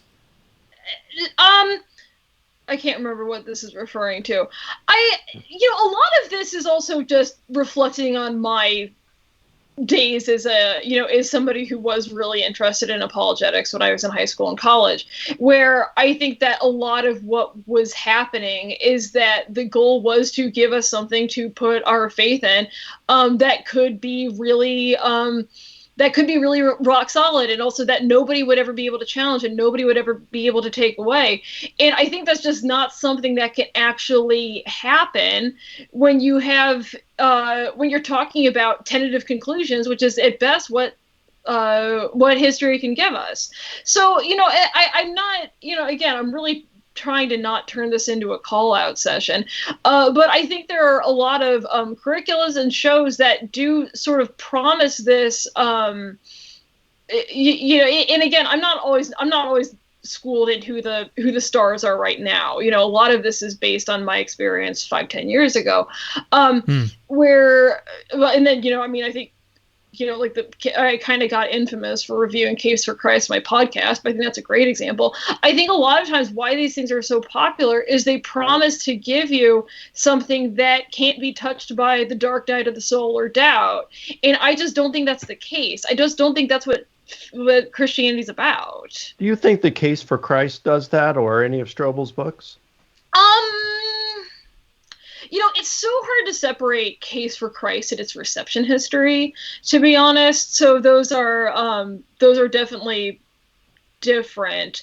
But I think by virtue of framing the whole thing as a case, basically, that the whole thing is being framed as sort of a court case, and court cases do have decisive ends. I think there's definitely something to be said for that. That's part of the approach. Or at least this sort of. Do you think that's bad? I think it's not realistic. I think it's just not a big part of what being a Christian is. I think it's just, a lot of Christianity is about doubt, and not doubt, but I think a lot of Christianity is about ambiguity and not necessarily knowing where God is when X happens. I think that's a big part of it. So, and I think we need to be honest that is a lot of people's experience of Christianity, and it would be really nice if we could package a form of Christianity that didn't include the unpleasant bits, but that's just not how it works. I don't see Strobel as doing that in his book. He is dealing with. Let me just reference what we're talking about here, because we're talking about. You said that apologists deal in certainty, and so that's what we're talking about when it comes to Strobel's books and his work and everything. Yeah, I know Lee.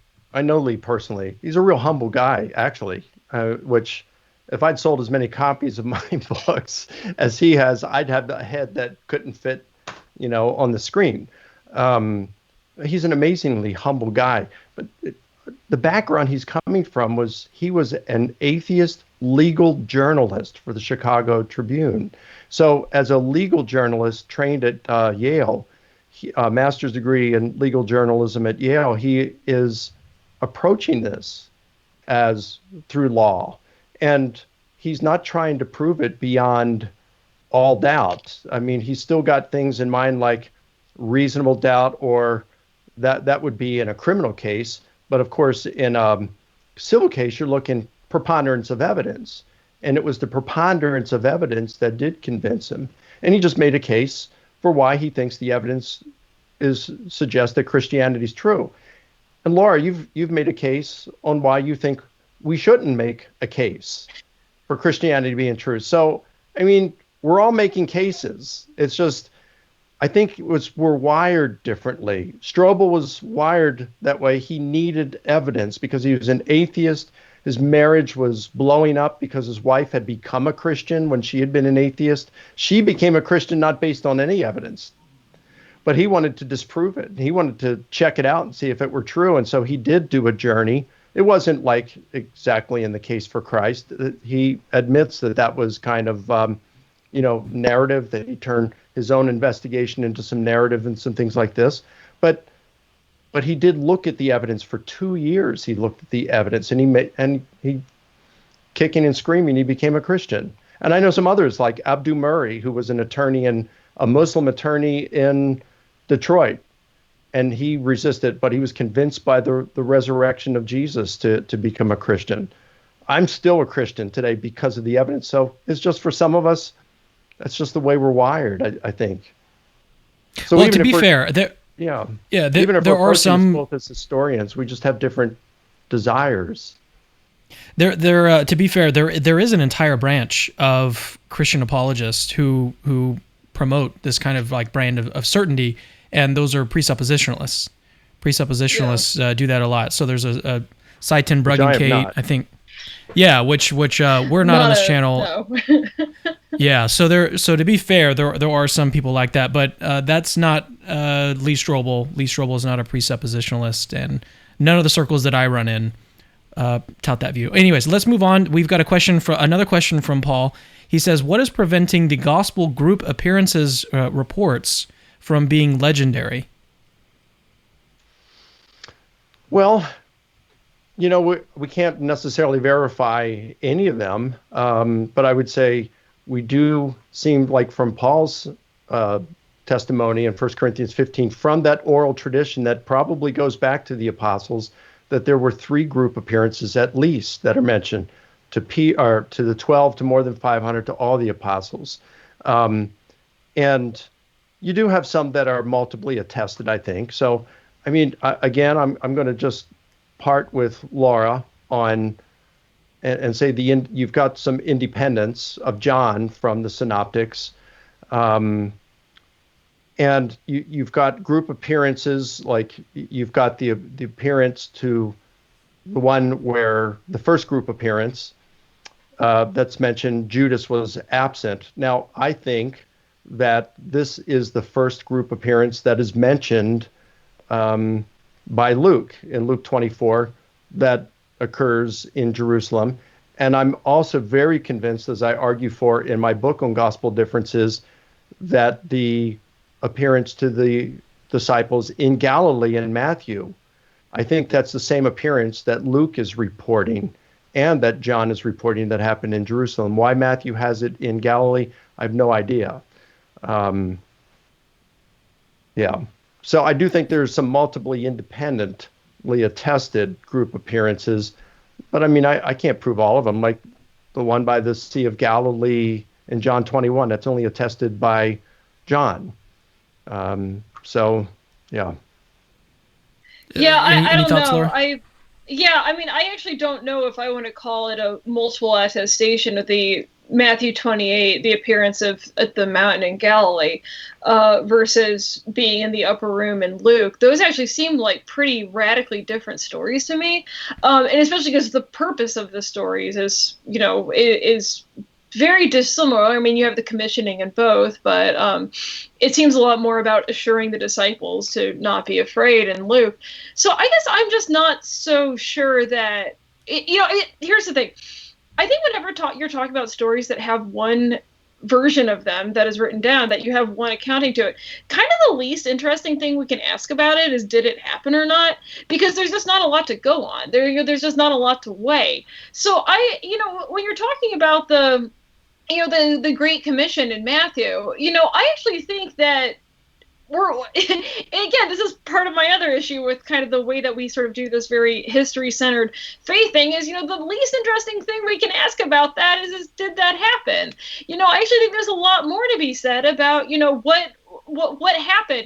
Why or like what is Matthew envisioning here with the fact that some people doubt even though they see Jesus, or going into all nations, and the fact that Matthew puts this in the same book as Matthew 10 that says, go only to the lost sheep of the house of Israel. I think there's so many really interesting questions we can ask about this stuff that really misses that we kind of skip right past if we just kind of zero in on the did that happen thing or not. I just think the vast majority of historical work doesn't focus on that specific question because there's a lot of interpretation to be done. The difference between a theologian and a historian. But in terms of the doubt, I think that one's fairly easily reconciled. And again, I'm not going to get into a lot of it here, of course, but I do deal with it in my book on gospel differences. When Matthew says in Matthew 28, I believe it's verse 17, they saw Jesus came to them and said, some worshipped, but others doubted. The word distazo there is only used one other time in Matthew. It's when Peter's walking on water and he sees the waves and the wind, and then he begins to sink. And Jesus rescues him and he says, why did you doubt? Well, Peter was believing, but he was also doubting at the same time because he's out walking on water. He does have some faith, but he has some second thoughts. And distazo does mean to think two things. Literally, it means to think two things. And one of the reasons I think that Luke is narrating the same experience is because when Jesus appears, it says they saw him, and out of joy and amazement, they were unbelieving, apistos, no belief. Yet they felt joy and amazement. They were apistos, unbelieving. I think that these terms are being used. Luke is just using a stronger term than Matthew.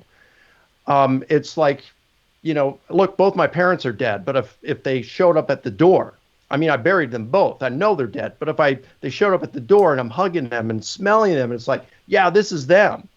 And they said, Mike, God sent us back just for a couple hours to encourage you to keep doing what you're doing. Something like that.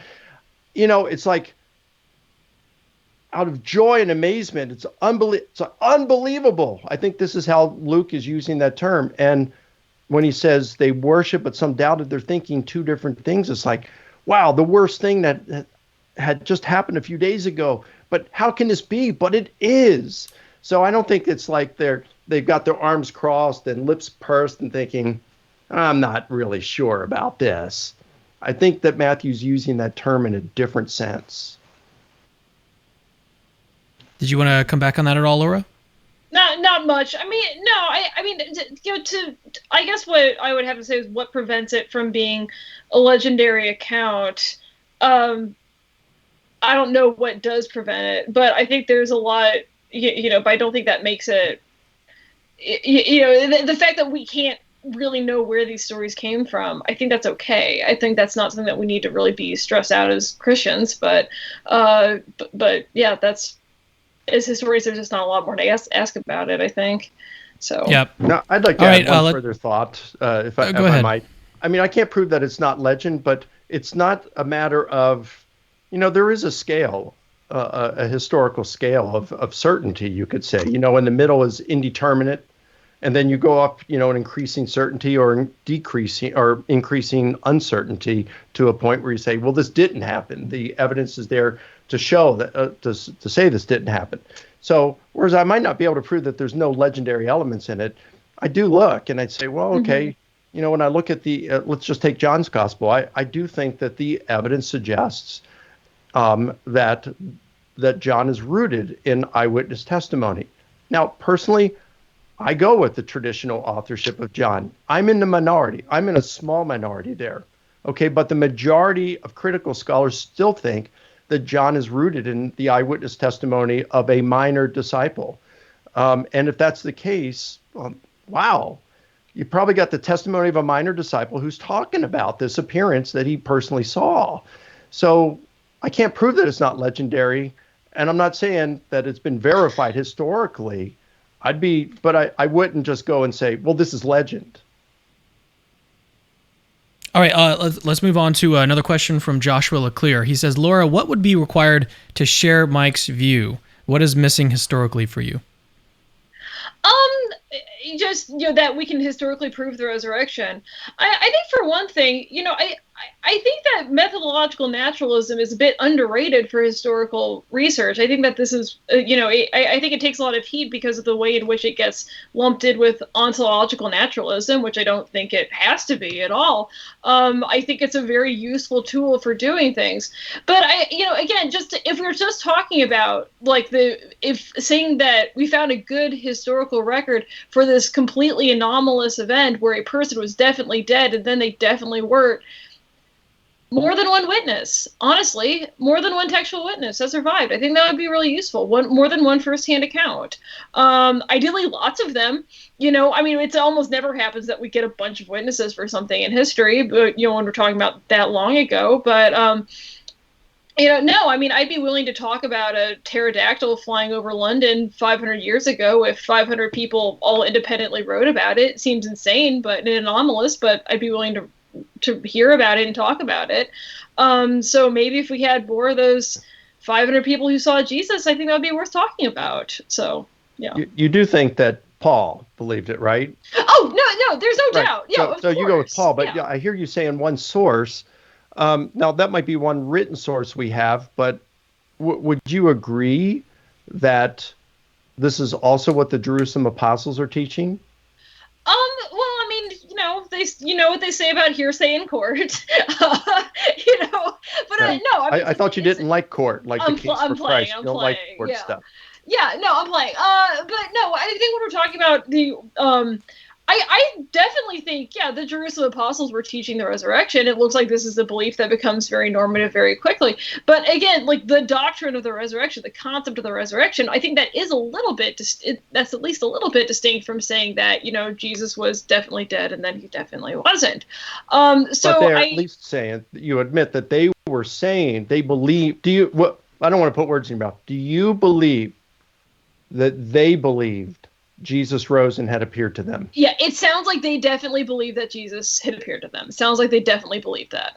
So even if we just had Paul, you would still think the evidence sufficient to conclude that even the Jerusalem apostles, at least Peter, James, and John, as well as Paul, all believed that Jesus rose and had appeared to them. Yes, I think if we're going to talk about a historical resurrection, though, that is very different from saying, a historical vision, right? It kind of looks like that's about as far as we can get with that. We're saying that the Jerusalem disciples were very sure that Jesus appeared to them. We don't really know what form that took because we don't have their account of it. So I think it would be one thing to have more than one, to talk about Jesus. You think John is independent of Paul, right? Sorry? You think John is independent of Paul? I think there's I think John is probably dependent on the Synoptic Gospels. But even completely dependent?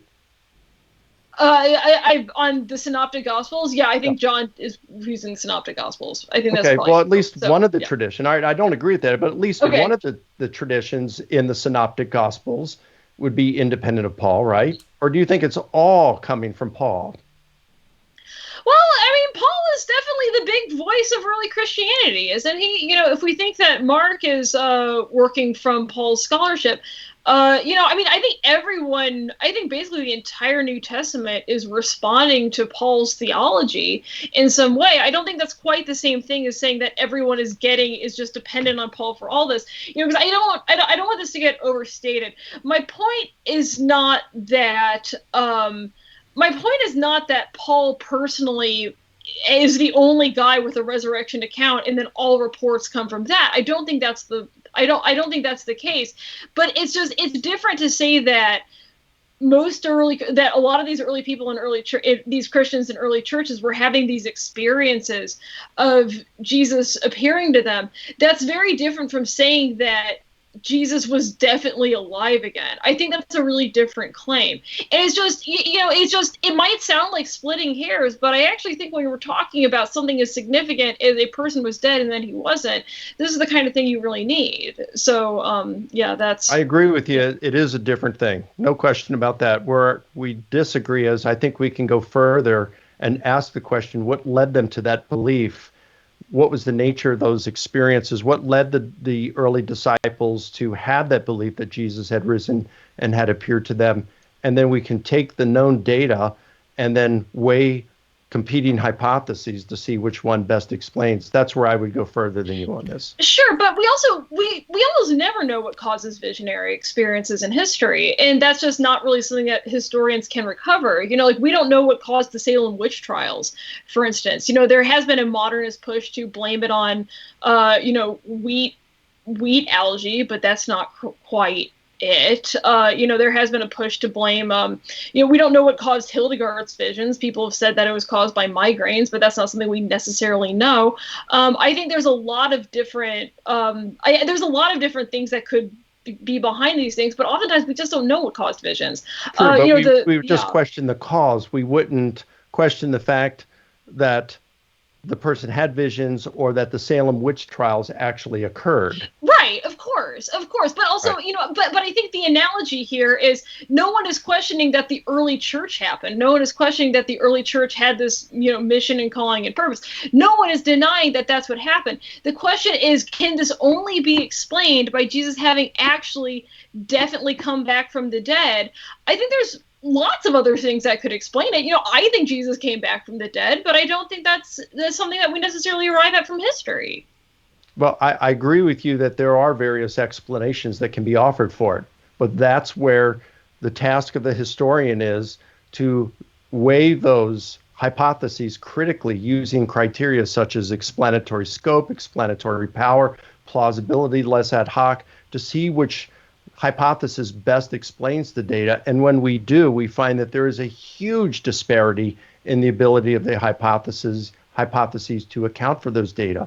Resurrection wins by a huge margin. Well, how would we test that, though? This is something I want to know. Is because, it's not like we know what resurrections cause. We have no analogous experience of somebody being resurrected and saying, the people who saw this resurrected person, definitely then this happened to them. So this must have been the effect that the resurrection had on them. So I think that I think that that's a little bit of an overstatement because we just don't know how most people would be affected by the sight of seeing a revivified person. I'm just not sure that that's clear. So remember, I'm not saying that as a historian we can show that God raised Jesus. I'm fine with saying Jesus was raised and leave the cause undetermined. But I do think the resurrection hypothesis explains the data far better than anything else like hallucinations, metaphor, stolen body, anything like that. Disciples lied. Yeah, I just don't know how we would test that. I think that's kind of the question is, what possible analogy would we have to the idea that the only thing that could have possibly explained this is a revivified person? We don't always know what causes movements that seem to grow very quickly. Like with Joseph Smith, it seems like Joseph Smith was able to amass a lot of followers very quickly. And from my perspective, it certainly seems like the golden tablets would be a much stronger explanatory power for how he was able to convince so many people so quickly than not having golden tablets, right? And that's but that's not something we think, right? Sometimes things happen in history that we're not necessarily sure of. So this is why I think the whole conversation. It's just a matter of which one best explains the data. We don't have to prove it beyond all doubt. It's which one best explains the data. So there can be various explanations, but it's the best explanation. That's why I was saying earlier that I think this whole the majority of the disagreement is mainly about methodology, because Laura's like, how can we test that? And I think what Mike is saying is he has these criteria of like what a good explanation is, and he mentioned a couple of them, and then he says, well, we then look at we get our pool of explanations, and then we start to apply the criteria to the explanations, and then whichever one comes out the best, we label the best explanation. So here's my question, Mike. How do we know that the best explanation is the real explanation? Well, we can't get to what we have to do is we look and okay, so when I'm weighing hypotheses, okay, I look at, let's say, the hallucination hypothesis. And I say, all right, what's the data that's virtually indisputable? All right, Jesus died by crucifixion. Shortly thereafter, a number of his followers had experiences they believed were appearances of the risen Jesus. A skeptic named Paul, persecutor of the church, had an experience he believed was an appearance of the risen Jesus. What's the best explanation? Was it a hallucination? Well, look at that and say, no, the percentage of percipients is too high. Those bereaving the loss of a loved one, typically about 7%. You got 100% of the apostles with it. So the percentage of percipients is too high. 2, you got group appearances. That's problematic. 3, you got Paul. He's not grieving. 4, you've got the fact that typically a hallucination doesn't of a dead one. My dad experienced a hallucination of my mom after she died, but he didn't conclude that her grave was empty. People don't conclude bodily resurrection when they had experienced a hallucination of their loved one. So it doesn't account for things like the group appearances, the appearance to Paul, and the, that all of them would have had to experience a hallucination. So it lacks explanatory scope. Given the truth of the hallucination hypothesis, we wouldn't expect all of them to experience hallucination. We wouldn't expect Paul to experience one. We would expect the Christian movement to dissolve and just possibly be a footnote in future history books. That's not what happened. It became the number one world religion. So it lacks explanatory power. It's implausible because it would require mass hallucinations, which the mental health profession would seem to suggest they can't happen. And it does seem, if you're going to try to make it fit, then it becomes ad hoc. The resurrection hypothesis comfortably explains Jesus' death, the appearance to individuals, to groups, to friend and foe, why they believed he had been raised physically. Given the truth of the resurrection hypothesis, we expect the very kinds of things that we get. Plausibility, that becomes the question mark there. But if God exists and wanted to raise Jesus, well, then the resurrection becomes extremely plausible, right? So I think we can't assume God exists or wanted to raise Jesus. I think we want to remain worldview independent here and open, and we just put an inscrutable here. And I don't see an ad hoc component. So weighing the number one hypothesis offered by critics today versus the resurrection hypothesis by strictly controlled historical method, I think we show that the resurrection hypothesis by far surpasses the hallucination hypothesis. So, Laura, here's a question that I have for you. If you don't want to go all the way to say that, like, we could confirm with, however much degree of certainty that the resurrection happened based on just purely historical grounds, but could you agree at least this much with Mike in that maybe the evidence is good enough to make it reasonable? So, I mean, here's part of the issue, I think, was sort of like crossing things off the list, right? That, the idea that, so for one thing, that, we have 100% participation in this vision. Well, we actually only ever see Peter, James, and John in Paul's reporting. We don't actually see the other 12, and also we couldn't have 100% participation among the 12 anyways because Judas is dead. So that's, so once we get into this more, and then he appeared to the 12, this more legendary this more creedal traditional material. I'm not totally sure if we want to say that's definitely all the disciples are present and accounted for. They definitely all saw it.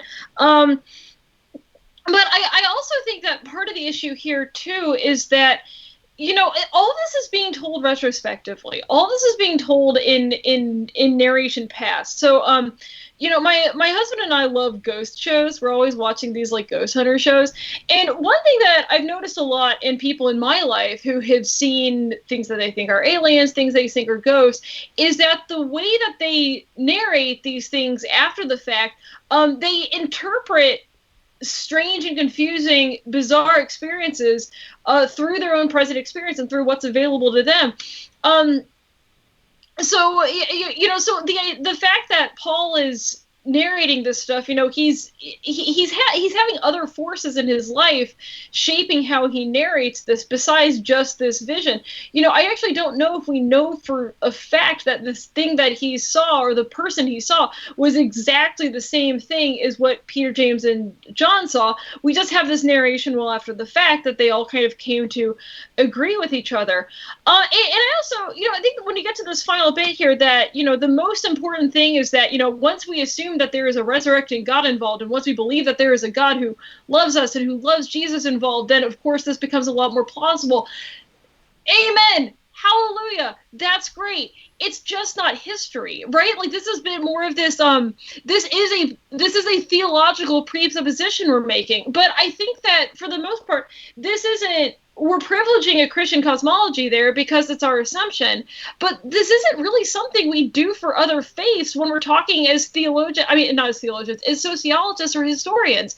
Like, we can go down to Mexico right now and find people who are practicing Santeria and who say that they have cured all kinds of gynecological ailments or eye problems, and and we could find lots of people who would attest to the fact that they have been helped by these Santeria practitioners. And I think we would all agree that, as Christians, we would not say, well, then the most likely thing is that, well, they were invoking this spirit that is particular to this one area who was active in the herb, and this must have been what happened because this is the context in which we would expect a Santeria-oriented miracle to happen. That's the kind of thing that a person who presupposes that religion says. So I think if we're talking about this a little bit if we're trying to be, equal opportunity worldview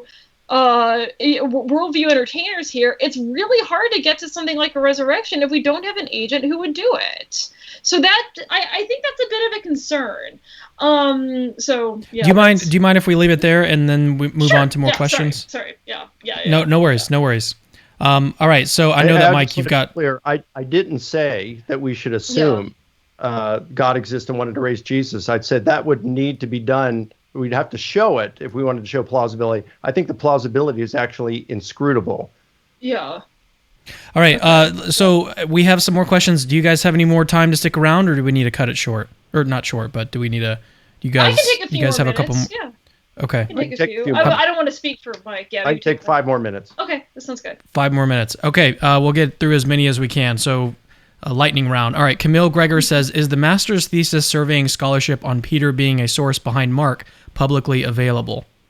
Oh, that's a great question. Unfortunately, it is not. He just finished it. I've encouraged him to continue with it in his doctoral research, which he hopes to do. And I think it's 207 sources of critical scholars, but they're all English. So he wants to check out in his doctoral work what French, German, and some other sources, scholars in those other languages are saying. But I think 207 critical scholars since 1965 is a pretty good sampling. I'm going to try to interview him at some point, so you can be on the lookout at my YouTube channel to see if that comes out. But no, it's not published yet. Name of your YouTube channel for people that want to go subscribe? Just go to Mike Licona and let it come up with the channel. Yeah, that's important. All right. Question from Ronald Mendonca. He says, "Thank you for your super chat, Ronald. Why didn't Jesus make sure that there were reporters there at the time? He's God, right?" Why does God do anything? That's right. Because he's free to do what he wants. He's God. So. All right, let's get to another question here. From Biss W. "This is amazing. Top speakers. Please get Nathaniel Jensen, AIG Ken Ham, and Josh Swamidas to discuss human evolution." Jensen is doing a series. Well, it's a great recommendation, and we'll try to get to it later. Josh Swamidas has been on my channel a bunch of times. If you don't know who he is, he's an evolutionary. He's a really good guy. Yeah. He's awesome. He's so good. Yeah. He and I have sort of become friends on Facebook and stuff. All right, sorry, I'm scrolling down to find more. All right, so from Blake Junta, he says, 1 Corinthians 15 was apostle approved. What'd they see? L means, I guess, Laura. I assume so. Apostle approved? Yeah. 1 Corinthians 15 was apostle approved. What did they see? Paul doesn't tell us much about what he saw. They saw Jesus, right? We don't know exactly what it was. We don't know. It's not clear if Paul touched Jesus, what form this took. But, yeah, they saw Jesus, and Paul is content to leave it at that. All right, let's move on. Let's get to another question. Amir El Shafra. For both, what is the definition of faith? Does it entail evidence? And then he has, it looks like in Greek, and I don't know how to pronounce that. Oh, pistis. Pistis. Yeah, that's what he has. There you go, yeah. pistis. Definition of pistis, yeah. I mean, faith, belief, yeah. Oh, I was going to say faithfulness. What's that? Yeah. I was going to say faithfulness. Yeah. Okay. Yeah, I think faithfulness is a pretty good definition, because it involves not just something that you affirm in your mind. It's like a speech act. You're also doing, you're following. It's like when Jesus says to believe in him, he's not just saying believe that, pray a prayer. When the rich man came to him and Jesus said, yeah, you lack one thing, just sell all you have, give to the poor, come follow me. And the guy walked away grieving because he had a lot. Jesus didn't say, oh, okay, now wait a minute, just come on down, kneel before me, pray this prayer, and at least get heaven's say settled for you. And discipleship's a process. No, he let the guy walk. He's looking for followers, not just people who will assent to certain beliefs. Yeah. All right. Yeah.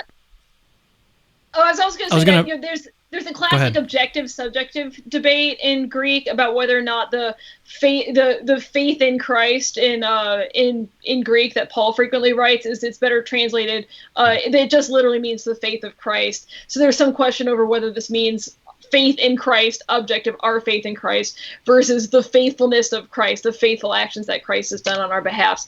We have a podcast about it, and I can't remember which episode it is, so go looking for it.